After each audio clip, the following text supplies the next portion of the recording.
आणि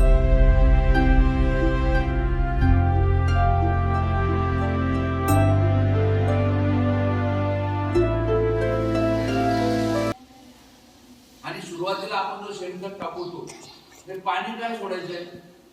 आज 4 महिने पावसाळा आहे, उरलेले आहे 8 महिन्यामध्ये आपल्याला फक्त 15 दिवसात एकदा पाणी सोडायचं. म्हणजे 8 जुने 16 दिवस वर्षातनं आपल्याला त्याला पाणी द्यायचं. बरोबर? जास्त पाणी असेल तर जास्त देऊ शकतो, जर नसेल तर 15 दिवसाने आपण त्याला पाणी देण्याची व्यवस्था करायची. किंवा नाही पण नसलं तरी पावसाळ्यात जरी आपण घेतलं तरी 2 कापणे आपल्याला मिळतील. नंतर असं सोडून दिलं तरी पण चालेल. पण आपण पाण्याचे आपल्या भविष्यात आपण ते नियोजन आपण CSR फंडातून बोलतो नंतर. पण हे आपल्याला जवळजवळ आपल्याला 2.5 लाख रुपये हा उत्पन्न कसा त्याच्यातनं आपल्याला कमी आपण 20,000 मेहनत जरी केली याच्यात मग आपल्याला कापणीचा खर्च. बरोबर? कापणी कंपनी करणार म्हणजे कापणीचा खर्च 0. बरोबर? ट्रान्सपोर्ट कंपनी करणार आहे तर तो खर्च झाला तुमचा 0.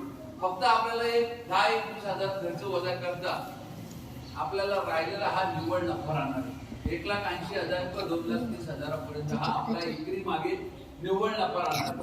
याच्यात आपल्याला बियाणं कंपनी 11,000 रुपयापर्यंत एकरीला हा मोफत देणार. त्याला 11,000 डोळे लागतात. 11, 11.5, 12 पण जातो. पण 11,000 ऍव्हरेज आहे. 11,000 डोळ्यांना आपल्याला खर्च 11,000 कंपनी तुम्हाला ते मोफत.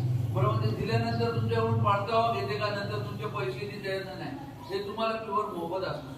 मग आपण 1 एकर लावण्यापेक्षा 10 गुंठे लावून बघू ना सुरुवात. म्हणजे आपल्याला पण अंदाज येईल बरोबर आपण लावतोय ते आपल्याला हे आपल्याला याच्यातून पण 10 गुंठ्यामध्ये पण आपल्याला अंदाज येईल. त्याच्यानंतर आपण वाढवायचं आहे. एकदम सगळ्यांनी वाढवायची गरज नाही. आपण सुरुवात आपल्याकडे जनावर आहेत तर आपल्याला त्याचा दुहेरी फायदा हा होणारच आहे. कारण दूध त्याच्यामध्ये कॅल्शियमचं प्रमाण फार 28% पर्यंत त्याच्यात कॅल्शियम म्हणजे जे दुधाळ जनावर आहे आपल्या दुधाला ते वाढणार आहे, फॅट वाढणार आहे. आज आपल्याकडे गाई प्रत्येकाकडे आहेत का नाही माहित नाही, पण गाईचं दूध आपण A2 म्हणून जो असतो त्या दुधाची आज तो दूध तो कसा असतो त्याला आपण त्या गाईला गवत जो देतो ते केमिकलचा देत नाही, त्याला सेंद्रिय गवत देतो. त्याच्यामुळे त्या दुधाची व्हॅल्यू आहे A2 मध्ये कन्वर्ट होते. A2 मध्ये कन्वर्ट झाला म्हणजे त्याचा भाव वाढतो. आज तुमच्या माहितीसाठी सांगतो, आज आपण आपल्या गाईचं दूध किती रुपयाने देतो? 35 किंवा 40 लिटर डेअरीला. बरोबर ना? एवढा देणार नाही, जास्त आहे एवढा देणार. मग हा आपण देतो. मग आज हा A2 मध्ये जेव्हा आपला कन्वर्ट होईल त्याची व्हॅल्यू किती होईल? आज तुम्ही कुठल्याही मेट्रो सिटीमध्ये जाल म्हणजे A2चं दूध जर घ्यायचं असेल तुम्हाला तर तुम्हाला ऍडव्हान्स मध्ये पैसे द्यावे लागतात, बुकिंग करावं लागतं.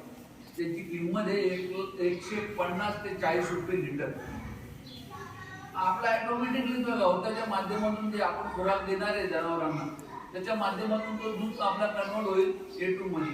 त्याचा भाव आपल्याला वाढेल. आपल्याला 35 ते 40 जर मिळाला तर 100 रुपये मिळाला तरी आपल्याला आनंद आहे का नाही?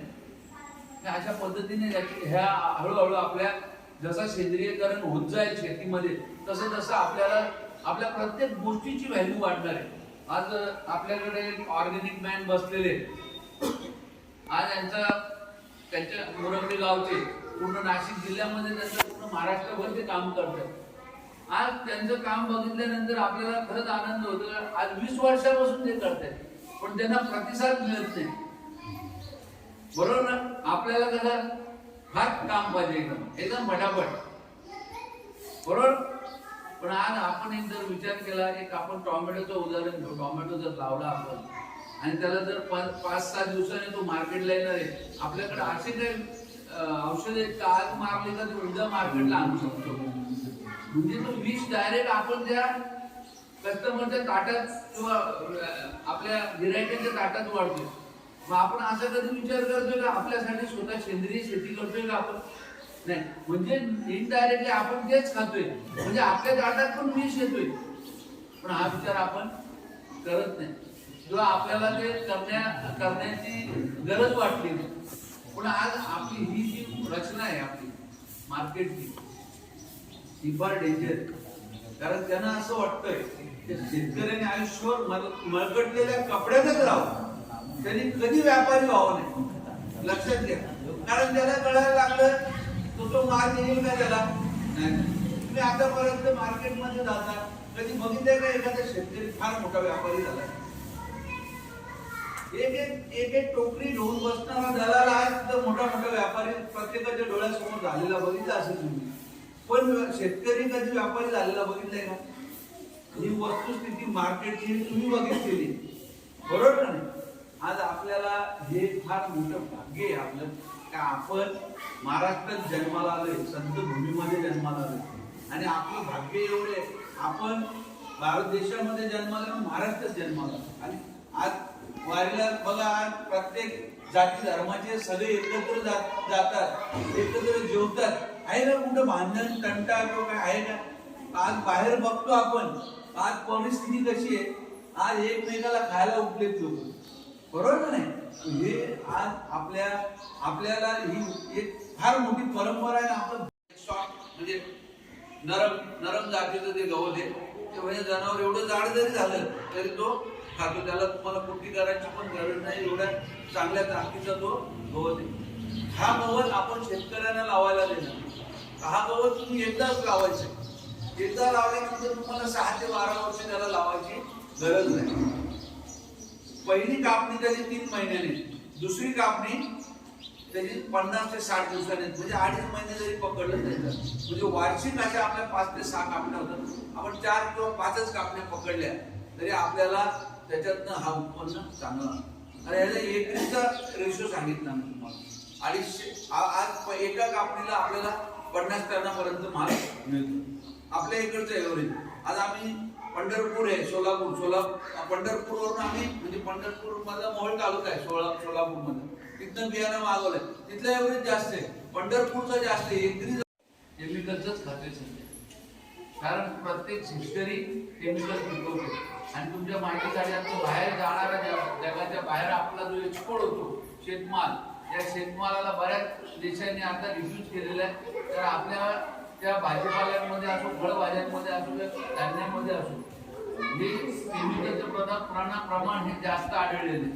त्यामुळे बऱ्याच देशांनी आपला माल घेत नाही, ही वस्तुस्थिती. म्हणून आपल्याला याच्यात बदल करणं गरज आहे. आपल्या कंपनी ते पुढे येतो, सांगतो तुम्हाला आपली कंपनी कशा पद्धतीने त्याच्यात काम करणार आहे. आज आपल्या कंपनीचा मूळ उद्देश आणि केंद्रबिंदू शेतकरी, कर्जमुक्त शेतकरी, विषमुक्त शेती. आज आपल्याला माहिती आहे, दिवंगत राष्ट्रपती doctor APJ Abdul Kalam sir यांच्या संकल्पनेतून ही प्रक्रिया कंपनीची आज जवळजवळ 20 वर्ष पूर्वीपासून चालू आहे.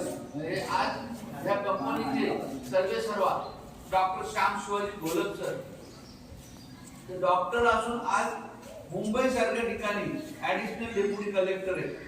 परंतु त्यांनी ते सगळं साईडला ठेवून आज आपल्या देश हितासाठी मला काहीतरी करायचंय.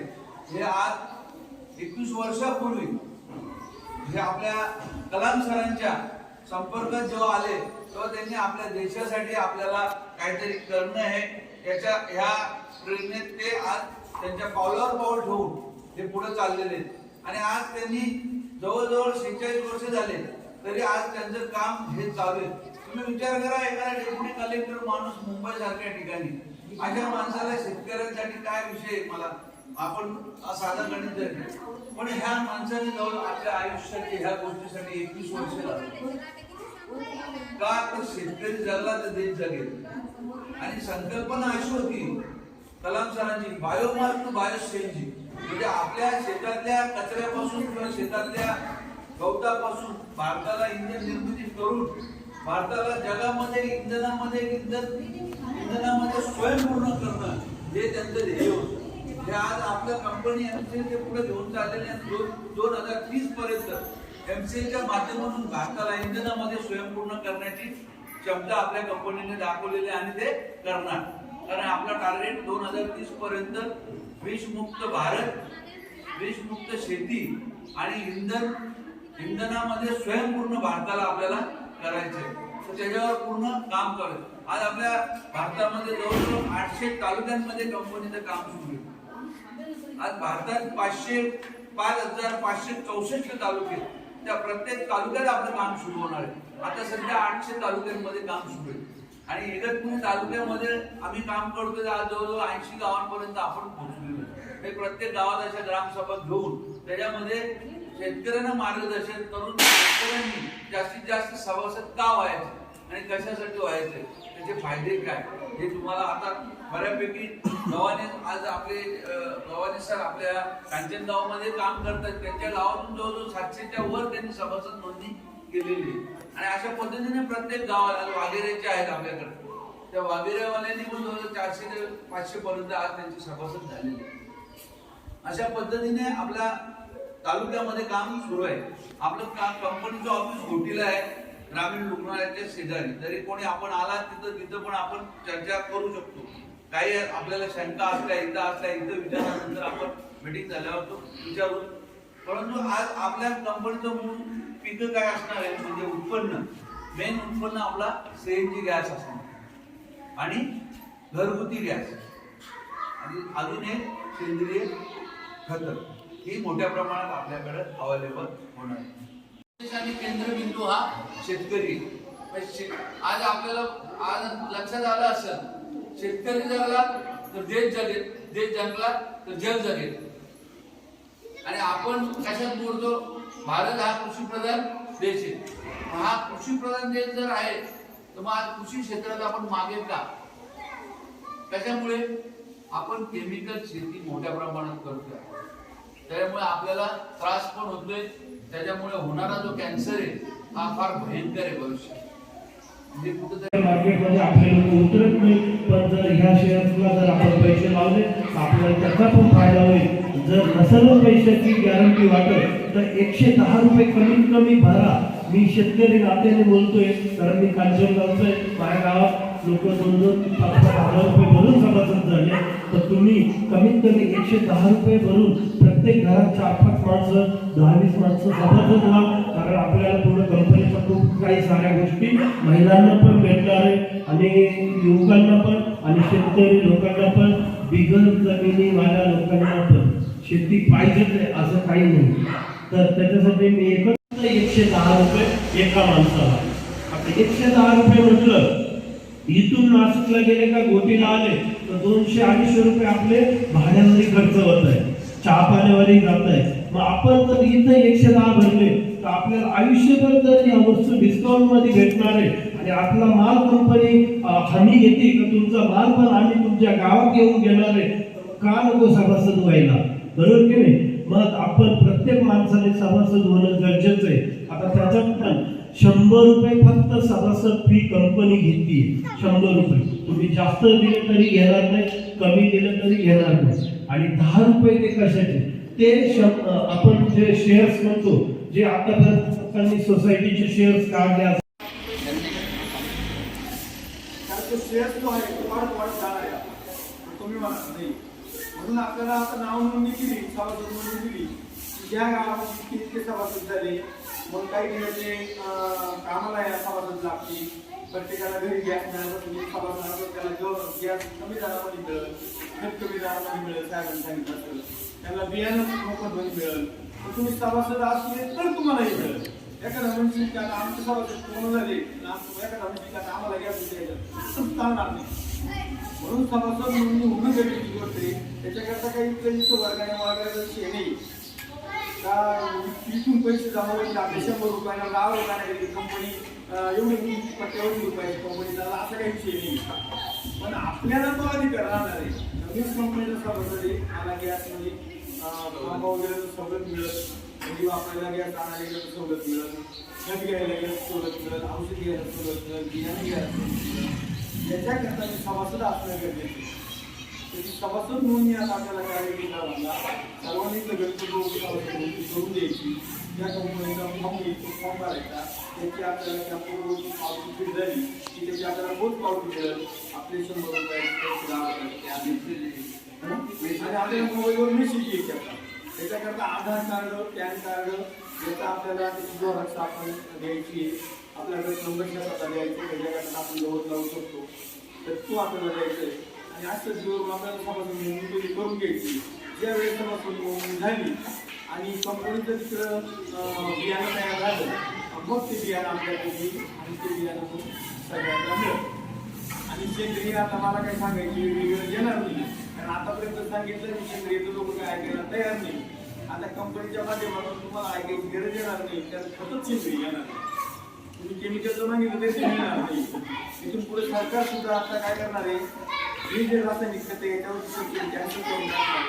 कारण आपली जी सारी 1400ची बोन आहे, यातली ही 1400ची बोन 3000 असते.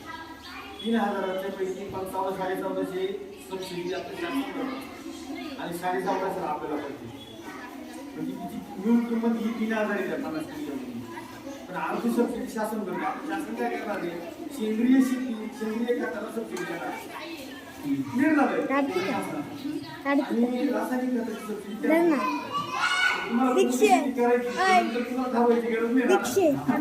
तुम्हाला जर 100 रुपयाची कमी जर 50 रुपयाला मिळाली तुम्ही तिकडे लावून द्याल. भाड्याला खर्च कमी टाकायची कुठून आणायची ही तुम्हाला विकत येणार आहे, ती तुम्हाला घ्यायची. म्हणजे अशीच सगळी व्यवस्था कंपनी करणार आहे. म्हणून हे कंपनीचं सगळं ऐकल्यानंतर लागेल लागेल कंपन्या शेतकऱ्यांना प्रश्न त्यांनी होऊन जाते मला पण आम्ही ते म्हणत तुम्ही नेटवर्क पहा, चेक करा कंपनी काय करते, टार्गेट काय, त्याला शेतकऱ्याला उभं करण्याकरता प्रयत्न करायचा आहे. आज आपला पत्त्यावरील प्रदेशात जातोय तिकडचं पेट्रोल डिझेल आणून आपण वापरतोय.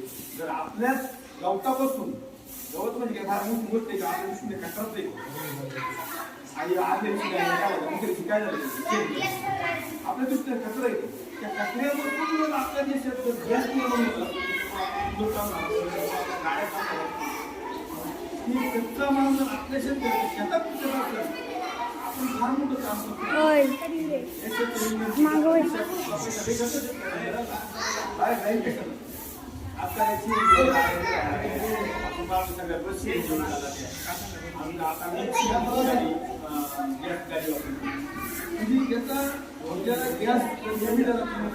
गॅस जो तयार होणार आहे त्याचं जर गवत आपल्या शेतात तयार होणार आहे तर आपलं देशाला काय योगदान आणि त्याच्या आपल्याला 1000 रुपये पैसे मिळणार. आपल्याला मोफत देते सेवा करायची सेवा नाही करायची.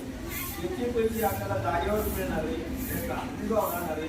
आता आपल्या टमाट्याला कधी कधी दिला जाळी कधी 50 रुपयाला जाळी कधी कधी त्याच्यानंतर टमाटे त्याच्यामुळे अशा टमाटे गोष्टी गॅरंटी राहिली तुमच्या झाला का चुकवा आमच्याकडे आता चुकवा जायला लागला लोकांना काही पर्याय माझे घ्यायला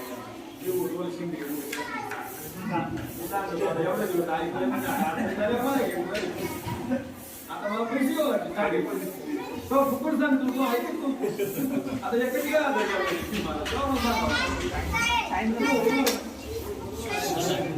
आभार तुम्ही काय करणार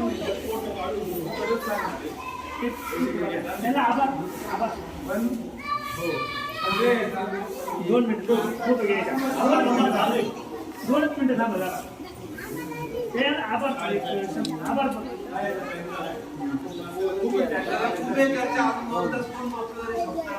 आता 2 मिनिट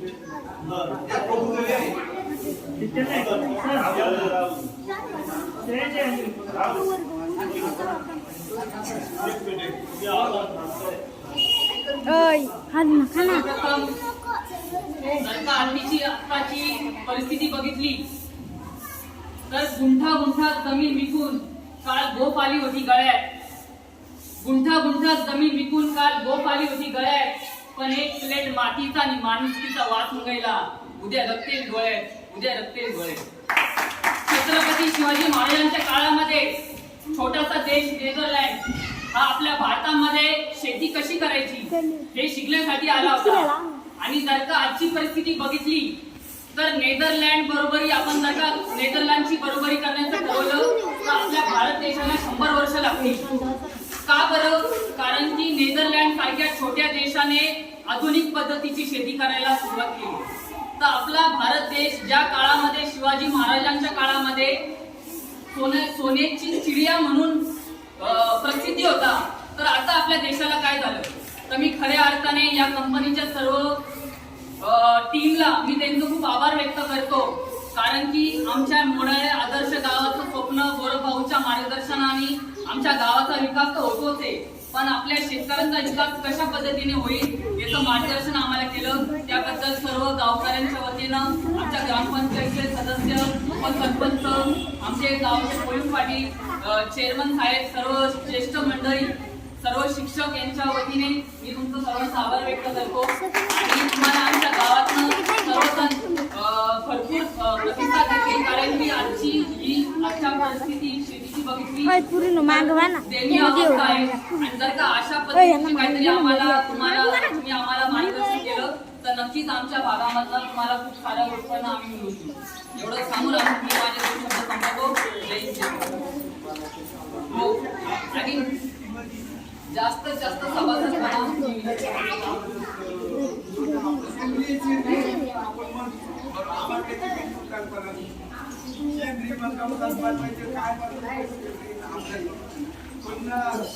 आज काय पण आज कसं